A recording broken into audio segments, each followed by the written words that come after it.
লেখাপানীত বুঢ়ীদিহিং নৈৰ বাঢ়নী পানীৰ সংসাৰী ৰূপ। নৈখনৰ গৰাখহনীয়াৰ সমান্তৰালভাৱে প্লাবিত হৈ পৰিছে গাঁও আৰু ইয়াৰ খেতিভূমি। বাঢ়নী পানীয়ে বিপদসীমা অতিক্ৰম কৰি নিংগাম পথৰ পকী দলঙৰ ওপৰেৰে বৈছে জলস্তৰ।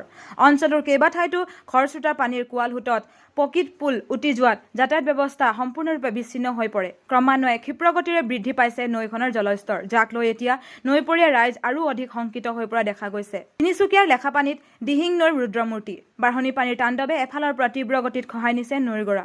পলকতে নৈৰ বুকুত দ্ৰৱীভূত হৈছে বিঘাই বিঘাই কৃষিভূমি। ইয়াৰ সমান্তৰালভাৱে জলমগ্ন হৈ পৰিছে নৈপৰীয়া কেইবাখনো গাঁও অঞ্চল।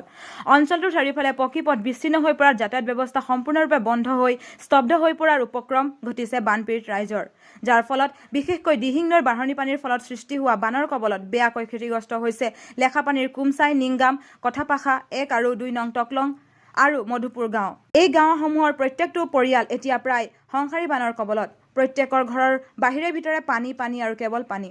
এই বানৰ মহাসমস্যাৰ পৰা পৰিত্ৰাণ পাবলৈ চাৰিওফালে এতিয়া ককবকাই থকা দেখা গৈছে বানত আক্ৰান্ত হোৱা সকলো জীৱকুল। জাগুনৰ পৰা প্ৰদীপ বৰগোহাঁইৰ ৰিপৰ্ট, PPN ডিজিটেল। কৃত্ৰিম বানপানী কম নে বানপানী কম, এক দুৰ্যোগময় অৱস্থা বৰ্তমান অসমৰ বিভিন্ন প্ৰান্তত। আৰু অসমৰ বিভিন্ন প্ৰান্তকে আদি কৰি আজি মাৰ্ঘেৰিটা সমষ্টিৰ বিভিন্ন প্ৰান্তৰ কিন্তু পানীৰ কবলৰ পৰা কোনো মানুহ হাত সাৰি যাব পৰা নাই, বাচিব পৰা নাই।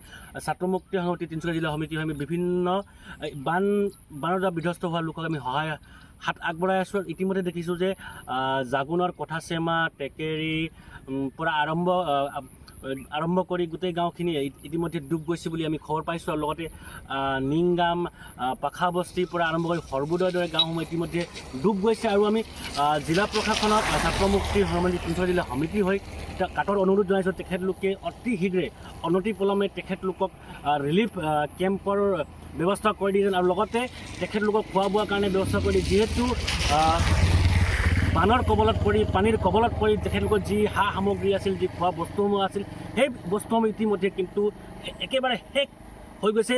ৰাতিৰ ভিতৰত পানী গাঁৱে গাঁৱে ঘৰে ঘৰে সোমাই গৈছে। মানুহ এতিয়া হা নচৰা অৱস্থা হৈ পৰিছে। সেই গতিকে আমি আমাৰ স্থানীয় মহকুমাধিপতি পৰা প্ৰমুখ্যে কৰি আমাৰ স্থানীয় বিধায়ক ভাস্কৰ শৰ্মা ডাঙৰীয়াৰ পৰা প্ৰমুখ্যে আৰম্ভ কৰি আমাৰ স্থানীয় যিজন চাৰ্কল অফিচাৰ আছে তেখেতৰ পৰা আৰম্ভ কৰি DC মহোদয়লৈকে অনুৰোধ জনাইছোঁ, ছাত্ৰ মুক্তিৰ সংগ্ৰাম সমিতি তিনিচুকীয়া জিলা সমিতি হৈ যে তেখেতলোকে অনতিপলমে এই যি ব্যক্তিসকল এতিয়া দুৰ্যোগাপন্ন অৱস্থাৰ পৰা তেখেতলোক ভুক্তভোগী হৈ আছে, তেখেতলোকৰ কাৰণে ব্যৱস্থা কৰি দিয়ে। তেখেতলোক খোৱা বোৱাৰ কাৰণে এতিয়া